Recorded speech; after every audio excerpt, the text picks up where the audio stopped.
À l'ère numérique, les réseaux sociaux font partie intégrante de notre vie quotidienne.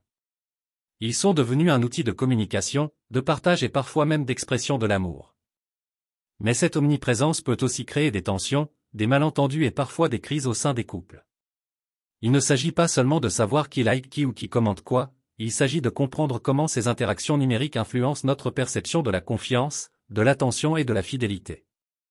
Naviguer avec succès dans ce monde virtuel sans nuire à sa relation demande conscience, communication et maturité émotionnelle. Les réseaux sociaux ne sont jamais neutres, chaque photo, commentaire ou story peut avoir un effet sur votre état émotionnel. Les études psychologiques montrent que l'exposition aux réseaux sociaux augmente souvent l'anxiété et les sentiments de comparaison sociale, surtout dans le contexte amoureux. Par exemple, voir votre partenaire commenter ou liker des photos d'une personne de son passé peut déclencher une réaction de jalousie, même si ce geste est totalement innocent. La clé ici est de séparer la réalité virtuelle de la réalité réelle. Comprendre que ces interactions sont souvent superficielles ou sans intention romantique permet d'éviter des conflits inutiles. Sophie remarque que son copain, Julien, a aimé plusieurs photos d'une amie d'enfance. Au lieu de paniquer, elle se rappelle que Julien interagit de façon générale avec ses amis sur les réseaux. Plutôt que d'accuser ou de ruminer, elle engage une conversation ouverte. « J'ai vu que tu as aimé ces photos, peux-tu m'expliquer ton point de vue ?» Cette approche prévient les tensions et renforce la confiance. La transparence dans l'utilisation des réseaux sociaux ne signifie pas partager chaque détail de votre vie numérique, mais plutôt être honnête sur vos limites et vos attentes. Beaucoup de couples tombent dans le piège du contrôle ou de l'espionnage. Vérifier les messages, scruter les notifications ou questionner chaque interaction crée de la méfiance et détruit progressivement la relation. À l'inverse, la communication ouverte et respectueuse permet de résoudre les inquiétudes avant qu'elles ne deviennent problématiques. Par exemple, dire « Je me sens un peu mal à l'aise quand tu commentes beaucoup les photos de ton ex. Peux-tu m'expliquer ce que ça signifie pour toi ?» évite les accusations et ouvre un dialogue basé sur le respect mutuel. Chaque couple est unique, et il n'existe pas de règles universelles. Toutefois, définir des accords clairs peut prévenir les malentendus. Ces règles ne doivent pas être des restrictions oppressives, mais des lignes directrices pour protéger la confiance et le respect mutuel. Quelques suggestions incluent: éviter de commenter les photos ou publications d'anciennes relations si cela met l'autre mal à l'aise, s'accorder sur la fréquence et le type de publication concernant la vie de couple, et ne pas partager d'informations intimes du couple en public sans consentement. Marc et Laura ont décidé de ne jamais poster de photos intimes du couple sur Instagram. Cette règle simple leur a permis d'éviter de nombreux conflits, surtout avec des amis ou collègues qui suivent leur vie en ligne. Le contrôle engendre la méfiance. Les couples qui surveillent constamment les activités numériques de l'autre se retrouvent souvent piégés dans un cercle de jalousie et de suspicion. Au lieu de cela, il est préférable de construire une confiance active, basée sur le dialogue et la compréhension. Les stratégies incluent: croire en l'intégrité de son partenaire, partager ses émotions sans chercher à imposer des règles strictes et mettre l'accent sur la qualité des moments passés ensemble plutôt que sur ce qui se passe en ligne. Claire remarque que son partenaire est actif sur Instagram, mais au lieu de vérifier chaque interaction, elle choisit de lui faire confiance et de discuter de ce qui la dérange calmement. Cette attitude diminue les conflits et favorise une relation plus saine. Les réseaux sociaux sont une vitrine souvent idéalisée de la vie des autres. Cette exposition constante peut générer un sentiment d'insuffisance ou de frustration dans une relation. Comparer votre couple à celui des autres est inutile et dangereux. Pour éviter cela, il est conseillé de limiter le temps passé à scroller sans objectif précis. Rappelez que ce que l'on voit en ligne est souvent une version embellie de la réalité et valorisez et célébrez votre propre relation en privé plutôt que de la mesurer aux autres. Lucas se sent frustré en voyant les couples en vacances parfaites sur Instagram. Au lieu de ruminer, il décide de planifier une sortie romantique avec sa partenaire, renforçant leur lien et leur bonheur réel.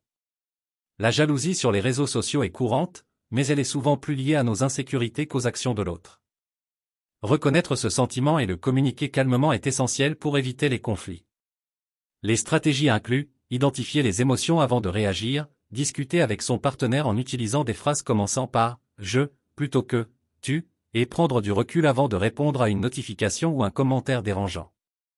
Emma se sent jalouse après que son partenaire ait commenté la photo d'une collègue. Plutôt que de réagir sur le moment, elle prend une heure pour réfléchir et ensuite engage une discussion posée. « Quand j'ai vu ton commentaire, je me suis senti un peu mal à l'aise. Peux-tu m'expliquer ?» Cela transforme une situation potentiellement conflictuelle en un moment de dialogue constructif. Les réseaux sociaux peuvent devenir envahissants et créer un déséquilibre dans la relation. La priorité doit toujours être la vie réelle et les moments partagés, plutôt que la validation en ligne.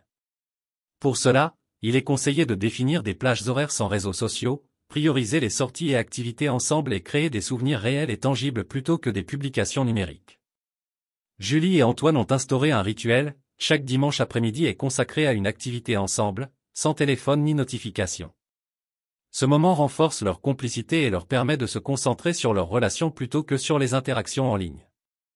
Les réseaux sociaux peuvent être un outil puissant pour renforcer la relation si utilisés de manière positive. Partager des réussites, des messages d'encouragement ou des compliments en ligne peut renforcer la complicité et montrer que l'on soutient l'autre publiquement et sincèrement. Paul partage une story pour célébrer la réussite professionnelle de sa partenaire. Cette attention renforce le lien et montre un soutien authentique. Parfois, la meilleure stratégie est de faire une pause collective des réseaux sociaux. Cela permet de se recentrer sur la relation et de retrouver des moments authentiques. Quelques idées incluent, planifier des soirées sans écran, désactiver les notifications pendant les moments intimes et partager des activités réelles et engageantes ensemble. Les conflits liés aux réseaux sociaux naissent souvent d'interprétations excessives. Apprendre à relativiser et à introduire de l'humour permet de désamorcer les tensions et d'éviter les disputes inutiles. Par exemple, si votre partenaire commente une vieille photo d'une amie, vous pouvez plaisanter « Ah, tu as retrouvé ton fan club » au lieu de ruminer. Cela réduit le stress et maintient une atmosphère légère. Comprendre la psychologie des comportements sur les réseaux sociaux aide à interpréter correctement les actions de votre partenaire. Les likes, commentaires et partages sont souvent des formes de communication sociale, mais pas nécessairement des expressions d'intérêt romantique. Les likes sont généralement automatiques et ne traduisent pas une attention particulière. Les commentaires peuvent être amicaux, professionnels ou liés à des interactions passées. Les stories ou publications sont souvent une manière de partager des émotions ou des moments de vie, pas d'attirer l'attention de quelqu'un. La manière dont un couple utilise les réseaux sociaux varie selon la durée et la maturité de la relation. Au début de la relation, plus de vigilance et de communication sont nécessaires, car l'insécurité peut être plus forte. Dans une relation établie, la confiance est déjà consolidée, et l'accent peut être mis sur la complicité et le partage positif. Dans les relations longues, les réseaux sociaux deviennent un outil de maintien du lien et de souvenirs communs, plutôt qu'une source de stress. Gérer les réseaux sociaux dans une relation sans se prendre la tête demande donc conscience, communication, limites claires, confiance et maturité émotionnelle. Ils ne doivent jamais remplacer la vraie intimité ni devenir une source constante de stress. Avec un dialogue ouvert, une compréhension des limites de chacun et une utilisation consciente, ils peuvent renforcer le lien plutôt que le fragiliser. Ne laissez jamais la peur, la jalousie ou l'insécurité gouverner votre relation numérique. Préférez la confiance active, la communication et la complicité réelle. Les réseaux sociaux sont là pour enrichir, pas pour compliquer l'amour. Et voilà, j'espère que vous avez trouvé beaucoup de valeur dans cette vidéo. Merci d'être resté jusqu'à la fin de cette vidéo, j'adore quand vous faites ça. J'espère vous revoir dans une autre vidéo.